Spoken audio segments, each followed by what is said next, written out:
as an equal and respected member of society. The works of Foucault and Said thus have helped to lay the foundation for the failure of many contemporary intellectuals to condemn the rise of Islamism, not Muslims or Islam, as a social movement, especially in relation to its lack of acceptance of basic notions of others within Islamic society, a cornerstone of democratic principles and human rights, and its vitriolic prejudice against the Jewish people and Israel. This intellectual development should also be considered in the context of global politics and the prevailing environment in many academic institutions where the need for funding unfortunately appears to be having a growing impact on curriculum. Furthermore, Said's attempt to undermine the legitimacy of Jewish self-determination in Israel and the Jewish historical narratives in the diaspora need to be critically examined with regard to the role of the reemergence of anti-Semitism among the intellectuals in the academy. Such a critique of the critique is especially urgent at this time, as there seems to be little possibility to address anti-Semitism forcefully within the academy or to express outrage and concern regarding the recent successes of Islamism despite its reactionary agenda and worldview.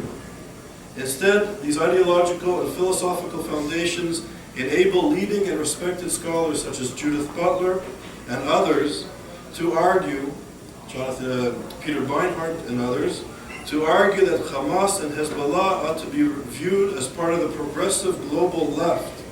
It is also encouraged some observers, including academics and even scholars of anti-Semitism, to blame Israel, to blame the Jews for the rise of anti-Semitism throughout the world.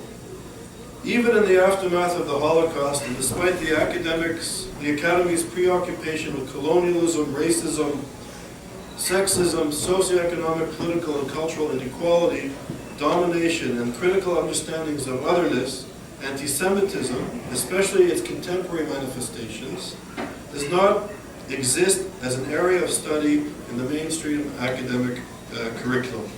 Unlike other forms of discrimination, anti-Semitism is not an issue of significance. These developments have had an effect on placing attempts to defend the Jews and their legitimate connection to Israel and Jerusalem, for example, outside the realms of what is acceptable and what is proper. This is most troubling, given that the legacy of anti-Semitism in the academy and in Western civilization more generally has yet to be understood and addressed in the same way that other forms of discrimination and hatred have been more recently. The contemporary perception in some quarters of the Zionist movement as an unfashionable, intellectually defunct, morally bankrupt remnant of Western colonial racist culture, a perception that pays no attention to the competing narrative of Jewish national aspirations or the Jewish people's millennia spanning history in the region, is therefore a recipe for disaster. At the very least, it creates an uncritical blind spot for the role that anti-Semitism plays in the contemporary Middle East. To engage in the study of anti-Semitism is somehow perceived as supportive of the Zionist narrative, while the real threat that anti-Semitism poses is not understood and no policies are developed to address it, let alone to stop it. It is in this environment, it is more acceptable to study the role of the church or the role of fascist anti-Semitism rather than contemporary manifestations. In fact, if one looks at the history of anti-Semitism, it was never acceptable to study or examine the contemporary moment and the contemporary form of the anti-Semitism at the moment that it occurred. The true challenge of effective and insightful scholarship is to understand the real threat that anti-Semitism poses to people and societies currently, and to develop policies to protect ourselves against the threat. However, It is not uncommon to find scholars and institutions that are opposed to the study of contemporary anti-Semitism and/or blame Israel for its renewed prevalence without research to back up these claims. This response is not based on sound academic analysis, but notwithstanding finds appreciative academic audience, and in some cases enjoys the blessing of university administrations eager to receive funding from Gulf states and/or to avoid confronting inconvenient truths in the contemporary condition.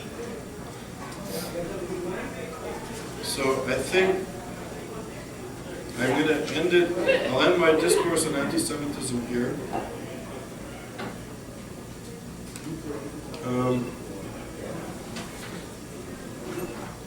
I'll read a little more. You're okay for 10 more minutes of this? And we can have some questions, okay? Daniel Sibony, the French philosopher, provides insight into the above-mentioned attitudes on anti-Semitism, which appears to have taken hold in many elite academic institutions in the West. In fact, Sibony contends that deep down, those who insist on ignoring Islamism and its reactionary agenda are actually anti-Muslims themselves. The silencing of scholars and human rights activists who are concerned about anti-Semitism and human rights in Middle Eastern societies is a manifestation of a deep fear, or what he calls a phobia, of the Islamic world. This fear, which is combined with guilt over Western colonial legacy on the Middle East, is powerful. As a result, there is a tendency in certain circles to tolerate and justify reactionary Islamic attitudes, including sexism, homophobia, and anti-Semitism, despite their liberal views.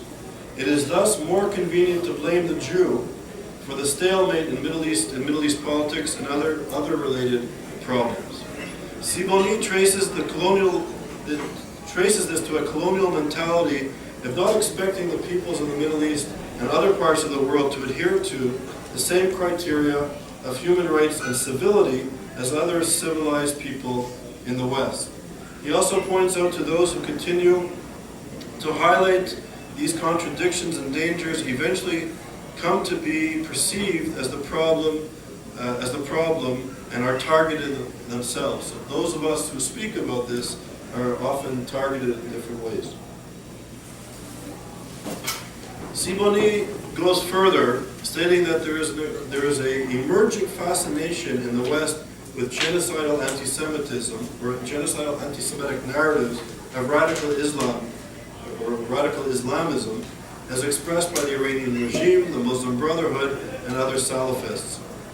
In a similar vein, Colin Schindler of the School of Oriental and African Studies argues that the growing Red-Green Alliance, the extreme Muslim and the extreme left in the West, has come to see the displaced and marginalized members of the Islamic world as the new proletariat who deserve Western liberal support and admiration.